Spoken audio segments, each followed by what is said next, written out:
اكتر حاجات بنماطل فيها في البيت وبيبقى ملناش نفس نعملها هي الحاجات اللي بتاخد اقل وقت علشان تتعمل.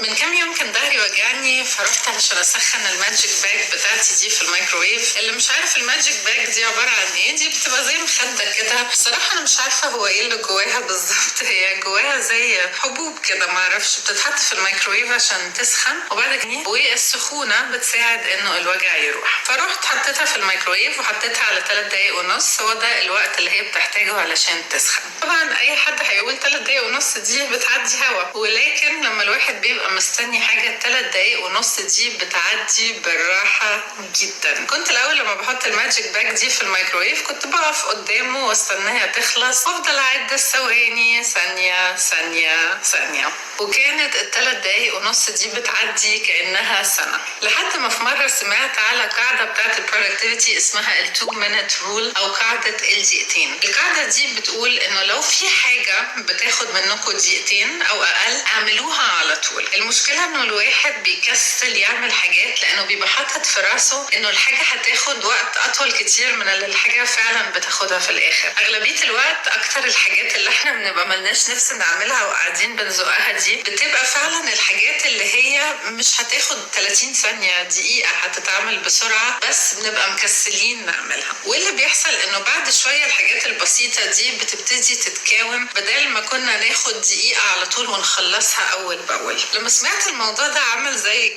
كليك كده، عمل زي لمبه ولعت في راسي انه طب ما فعلا دي فكره حلوه قوي. شوفي في كام دقيقه كده بتبقى ضايعه في نص النهار لو الواحد يكتسبها حابب اخلص حاجات كتير جدا من غير ما احس بيها اساسا. فاول مره جربت فيها الموضوع ده كان وانا بسخن الماجيك باج بتاعتي. حطيتها في الميكروويف، حطيت 3 دقايق ونص، بس المره دي بدل ما اقعد قدام الميكروويف واستناها قلت طالما انا واقفه خليني اشوف ممكن اعمل ايه لحد ما الميكروويف يدق. افتكرت ان انا كان عندي غسيل كنت عايزه انقله من الغساله للنشافه، فقلت بيرفكت هروح اعمل الموضوع ده. فروحت نقلت الغسيل من الغساله للنشافه وفي نفس الوقت قمت حاطه غسله تانية جوه الغساله، وفي نفس الوقت الغساله بتاعتي في المدخل اللي هو بيدخل من الجراج على البيت. فضربت عينيا على الارض لقيت فيه جزم كده متبحتره في كل حته، فقررت ان انا اصففهم. قلت خلاص هرجع المطبخ وهتكون المخده بتاعتي خلصت. ببص على الميكروويف لقيت فاضل لسه دقيقه و40 ثانيه. فبصيت على الكاونتر حواليا لقيت انه كان في كام حاجه كنت غسلاهم على ايدي وسايباهم ينشفوا، فقررت ان انا ادبهم واحطهم في مكانهم في الدواليب بتوعهم. رجعت تاني للميكروويف بصيت عليه لقيت فاضل لسه 40 ثانيه. ففكرت اعمل ايه، قلت اوكي انا عندي اللحمه اللي هستعملها في الطبيخ بتاع تاني يوم عايزه تطلع من الفريزر واحطها في صحن واسيبها في التلاجة علشان تفك. فعملت كده ورجعت للميكروويف لقيت بيقول لي فاضل لسه 10 ثواني.